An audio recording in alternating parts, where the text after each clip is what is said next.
اور جب اللہ کے حبیب دنیا چھوڑ کر اگلے جہان کے لیے رخصت ہو گئے، شریعت پوری ہو گئی، وحی آنی بند ہو گئی، تو اب فرضیت والا معاملہ ختم ہو گیا۔ امیر المؤمنین عمر بن خطاب رضی اللہ عنہ وارضاہ نے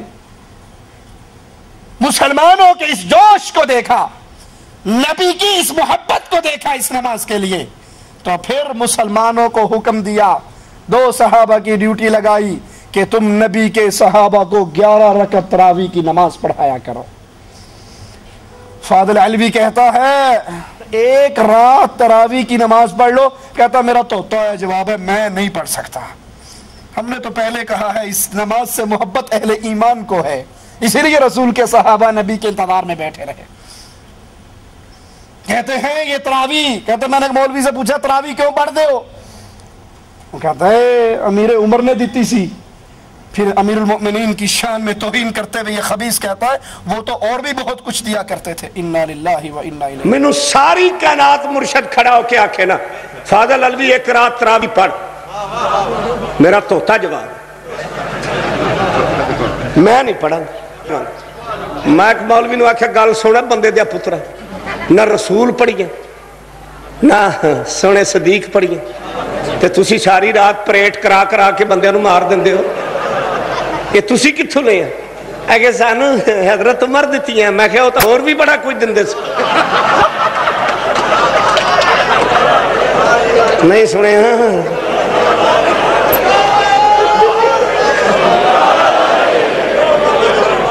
ابھی الصلاۃ خیر من النوم انہوں ہی دیتی ہے نا۔ لا حول ولا قوة الا باللہ۔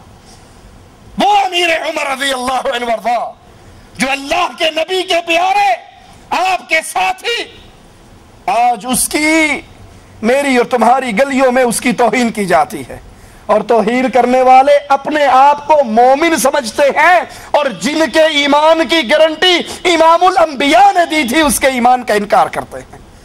امیر عمر رضی اللہ عنہ وارضا نے یہ تراویح کی نماز با جماعت اپنے دور میں مسلمانوں کے اندر اس کی ڈیوٹی لگائی، صحابہ کی وہ جماعت کروایا کرتے۔ اسی لیے حضرت علی رضی اللہ عنہ وارضا فرمایا کرتے تھے اللہ عمر کی قبر کو روشن کرے، وہ رمضان میں ہماری مسجدوں کو روشن کر گیا۔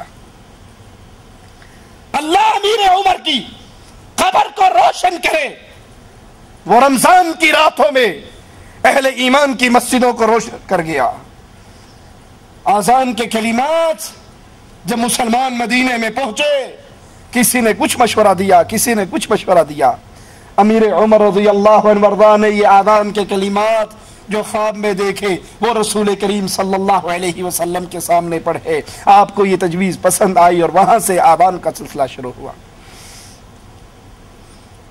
یہی فاضل علوی شیعہ ذاکر علیہ من اللہ ما یستحق امیر عمر کی توہین کرتے ہوئے کہتا ہے کہ نماز اذان میں الصلاۃ خیر من النوم کا جو اضافہ ہوا ہے یہ عمر کی وجہ سے ہوا ہے، اس کے دور میں ہوا ہے، کیونکہ یہ عمر بہت کھایا کرتا تھا اور دیر تک سویا کرتا تھا، اس لیے پھر یہ اضافہ ہوا۔ اس کو جگانے کے لیے یہ الفاظ کہے گئے۔ اے بچہ اٹھیا ایک ساڑی قوم بچیاں تے ذہن دیکھو، سید ہے نا ماشاءاللہ، پھر تو موجہ ہی ہے۔ فرما رہے ہیں بچہ سیدزادہ کہ علوی صاحب الصلاۃ خیر من النوم کے بارے میں بتائیں، یعنی انہوں بھی ماسٹرہ نے کوئی ہور ہی لین دسی ہے، یعنی دکھی بچہ ہے نا۔ عزیز محترم نے سوال کیتا بیٹا دل دی تختی تے تویز بنا لائے، الصلاۃ خیر من النوم، اے جڑے سن نا یعنی کہ یعنی ایک نہیں یعنی وڈے سارے کہتے کھاندے پیندے سی، بڑی دیر تے سوندے سی، بیٹھے ہو اور بھی بڑا کچھ کر دے سی۔ لا حول ولا قوة الا باللہ، انا للہ و انا الیہ راجعون۔ زکوٰۃ کی آمدنی کا اندراج کے لیے، اس کو جمع کرنے کے لیے امیر عمر نے بیت المال کا سلسلہ شروع کیا۔ جہاد اور جنگی خدمات کے لیے امیر عمر نے